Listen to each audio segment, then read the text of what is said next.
welcome. David Kirsten here. I'm a adjunct professor of public budgeting at the University of San Francisco and the president of the Kirsten Institute for Governance and Public Policy. And you're listening to another installment of Inside Source. Pardon the hoarseness today. I have a bit of a cold, but we're going to try to move through the State of California Consolidated Annual Financial Report, known as CAFR for short. This is a really key document in terms of government in California, perhaps the most important financial document, in my opinion, to assess the current and long-term financial strength and viability of the state of California. It's not the only document, but it's one of the key documents. So today I'd like to first show you how to find these CAFR documents. When I run through this with my class, I call it starting from scratch, which is really a blank Google screen. So we're just going to look up CAFR report. You can really find CAFR for any local government, special district in the United States. Sometimes they're not out, sometimes they're not online, but most of them are. So CAFR, California. I'm just going to type that in, and comes up here, State Controller's website, and here we are. 2015, I know that's the most recent CAFR report. The next one's going to come out. It really varies when it comes out, but this is for as of June 30th, 2015. So, 2016 is going to be coming out here in the spring. I believe this report was out in March or April last year, so we should be seeing the 2016 document soon, which is part of the reason why I wanted to give a preview of last year's document so folks can have a leg up when they want to analyze that. First, why look at the CAFR report? A lot of people don't know the significance of the CAFR. A lot of elected officials don't even know it exists based on my experience in local government.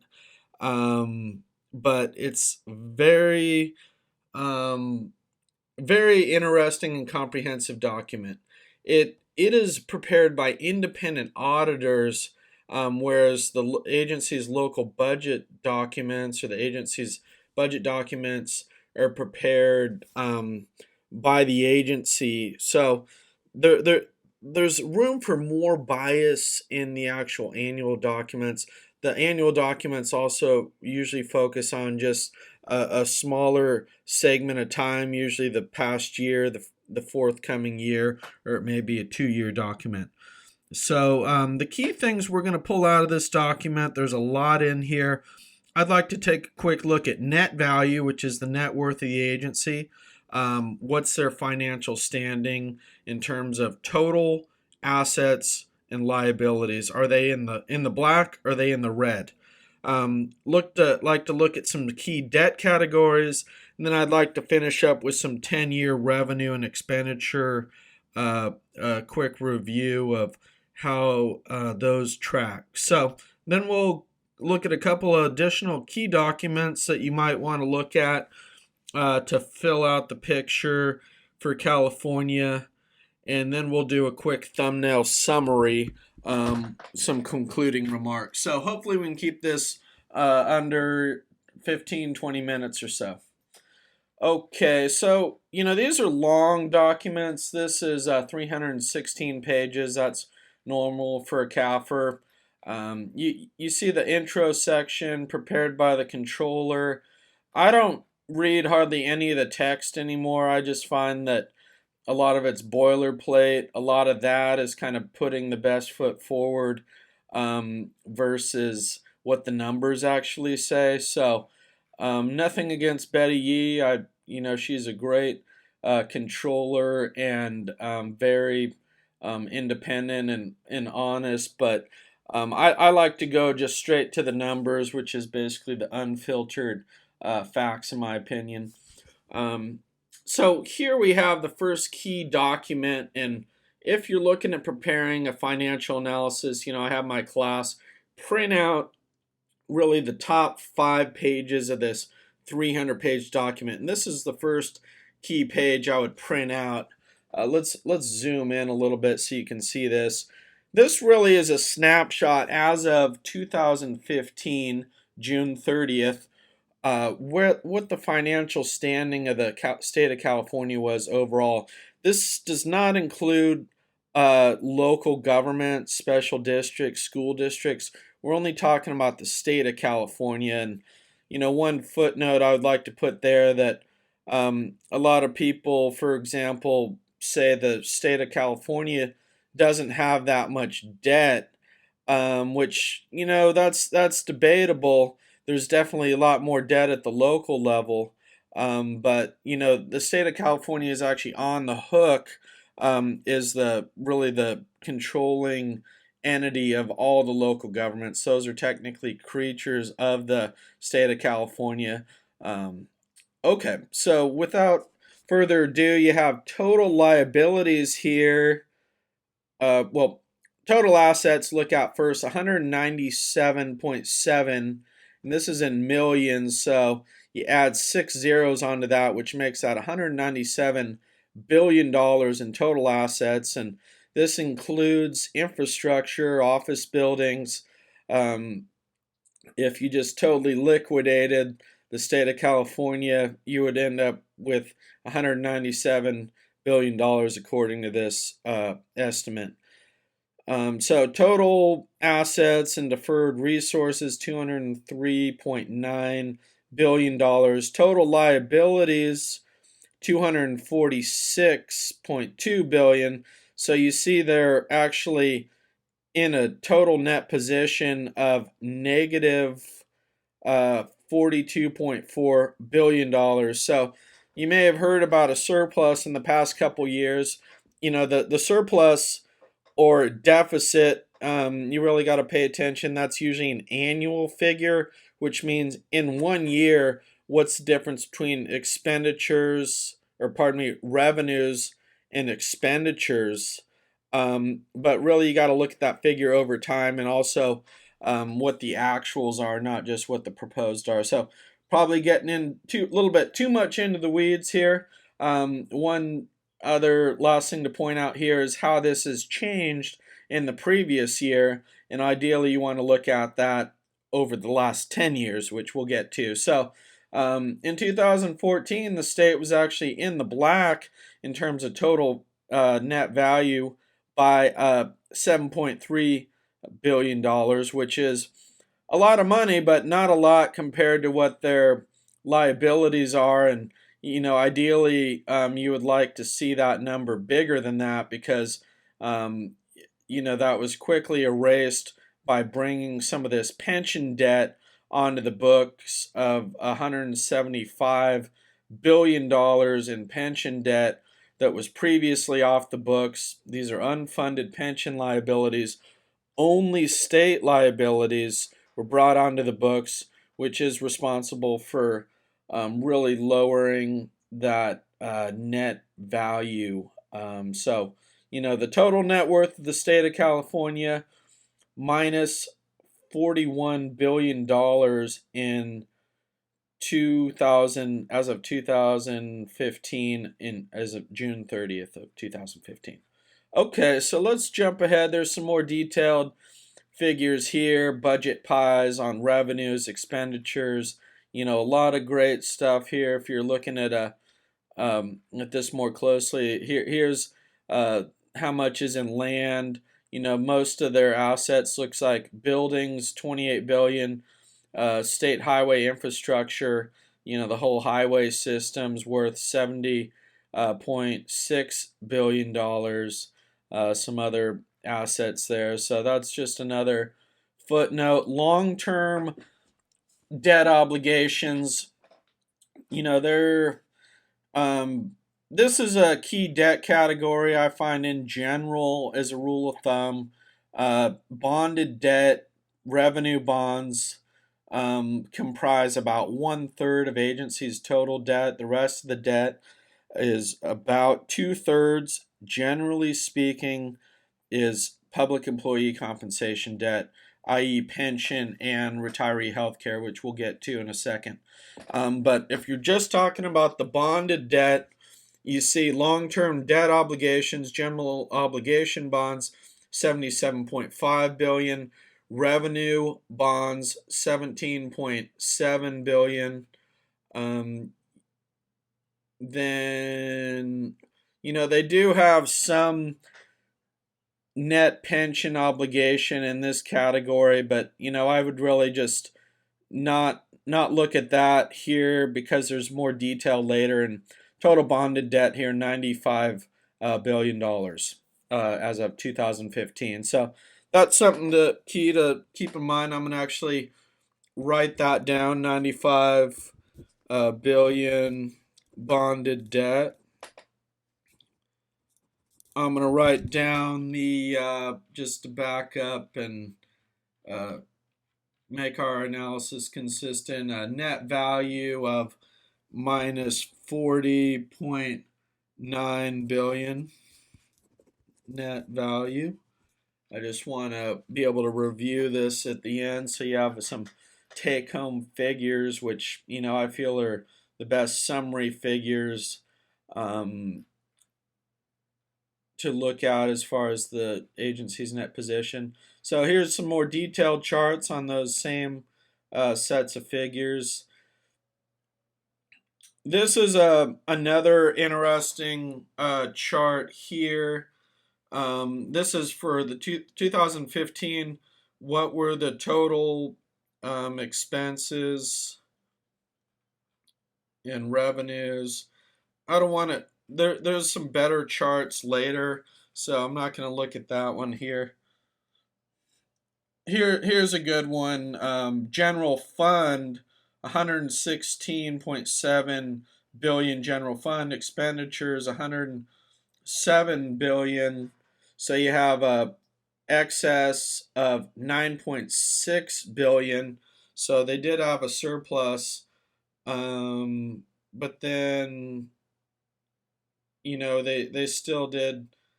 Here's some fund balances, which probably a little bit too much detail for this analysis. That's general fund.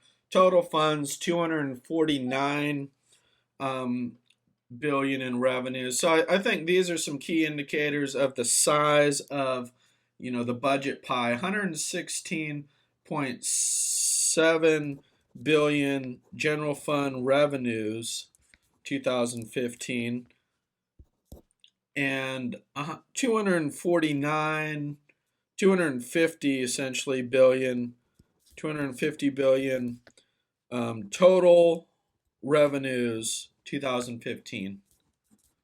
So the all funds pretty much track, no real serious deficits there.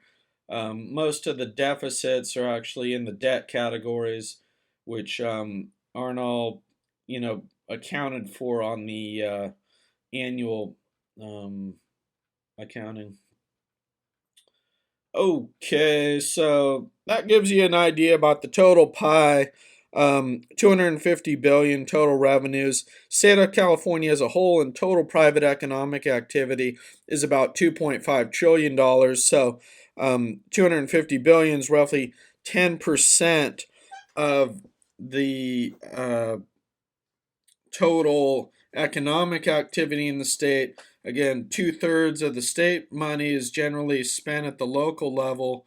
So, the locals are going to add a bit more to that, meaning, we're probably just under 15% in terms of the total gross GDP comprised by government in the state. Just a little a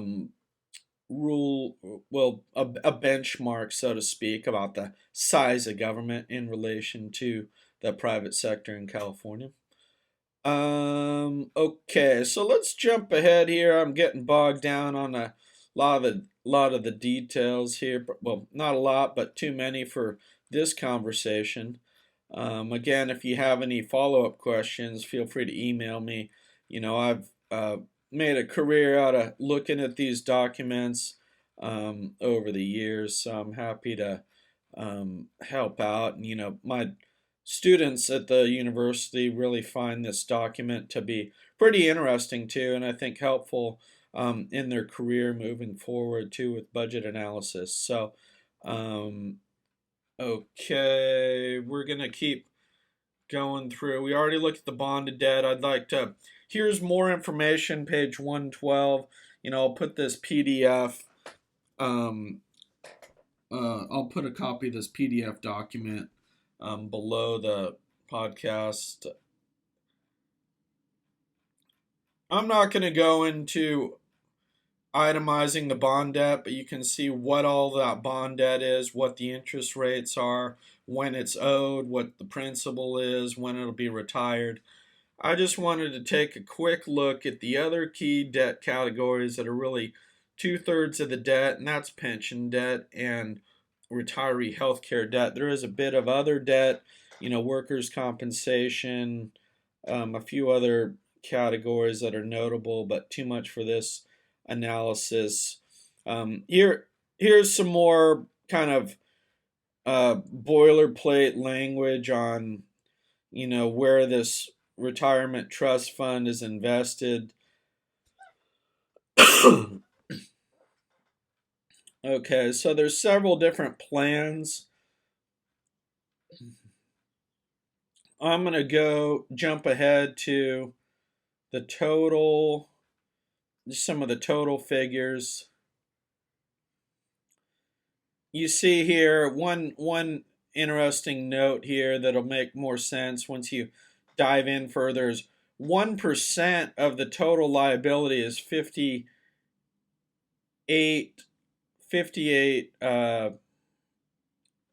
billion dollars. So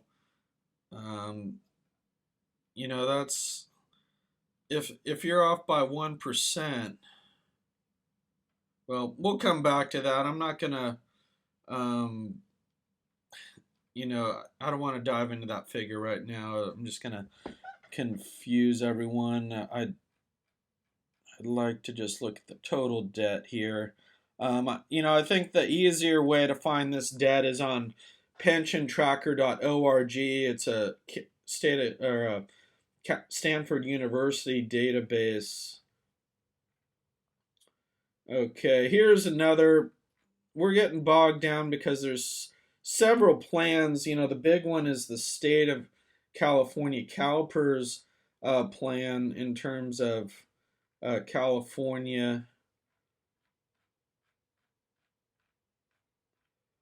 I think that 1% figure back there included all local government too. That's why I didn't want to get into that analysis because I need to look into some more of those footnotes first because 58 billion is a pretty big number.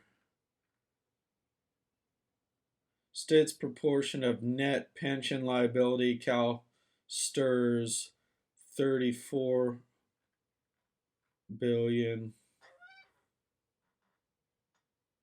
All right, here's the net OPEB obligation. And there's several different versions of this number. This says this is other post-employment benefits, which is 22.6 billion. The actual figure is closer to 80 billion for the retiree health care. And okay, here we're still in pension debt. I went through this document closely with my class, and it got pretty confusing because there's 5 plans. There's a lot of detail on each plans, and then folks don't really know what summary table to look at. And I have done this analysis before, but I actually don't have it in front of me here. But I believe there is a total figure. I know there's a supplemental sheet at the end that we can refer to too, but I'd encourage folks to just take a closer look just to be familiar with what's there. So let's come back to that pension figure. I know retiree healthcare is just under $80 billion debt, which we'll just say 80 billion for short, retiree healthcare, and that's actually paying for state employees who have retired from service, and that's usually if you were going to fully fund that, that's about a $6 billion a year annual cost, but the state only pays about a third of that every year. General practice about 2 billion, so you have about 4 billion plus interest accumulating. In terms of the pension liability, we didn't really see anything that was comprehensible in those figures, short of doing a very more refined analysis, which, is trying to keep this a bit lighter than going into all the nitty gritty of those retirement liabilities. We can come back to the pension liabilities with Stanford University if we can't find a better source for those. I do believe there's a supplemental sheet later on here. So I'm going to jump ahead because I'm gonna try to wrap this up in under 5 or 10 minutes here. You see all the special funds here are accounted for with at least some uh, overall figures about their annual revenues and expenditures, cash flows, asset pools. Okay, here's a key chart combining fiduciary net position, and fiduciary funds are funds that they collect money, but it can't really be spent on general obligations. It has to be spent for what the purpose it's collected. So, you have deferred compensation. So total assets here is this figure here. You see the state teachers, the public Calpers, 315 billion, 315.7. Total teacher retirement fund assets, CalSTRS, 216.5 billion. But you see these liabilities here, and some of those are only annual liabilities. So you don't, again, these figures don't really tell the whole story because we know they have an unfunded liability, and that's not showing up on this form. So let's check out this next form here.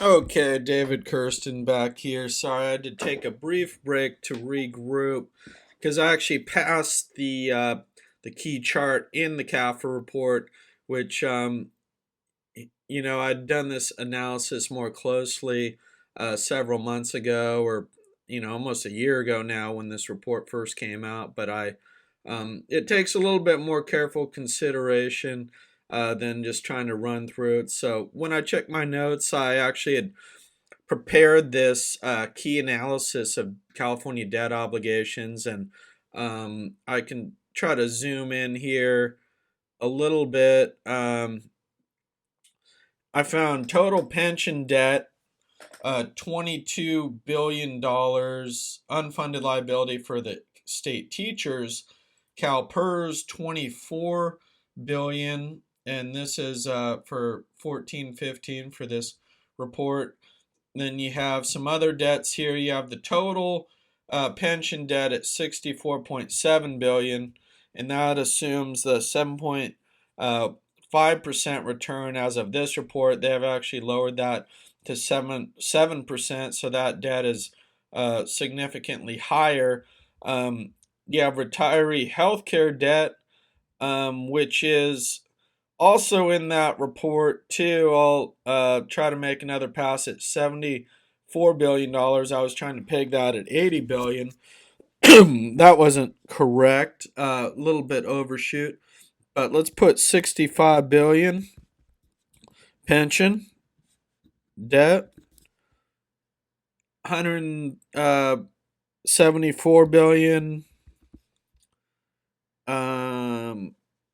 OPEB, other post-employment benefit obligation debt, GO debt 88.5 billion, bonded debt, bonded. So I came up with 227.3 billion in debt.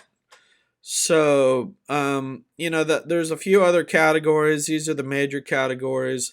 Again, where you find, I always like to keep the sources with everything. Where you find those debt figures by plan is here. Net pension liability, state miscellaneous, Calpers 23.8 billion, state industrial 541 million, state the safety plan 1.5 billion.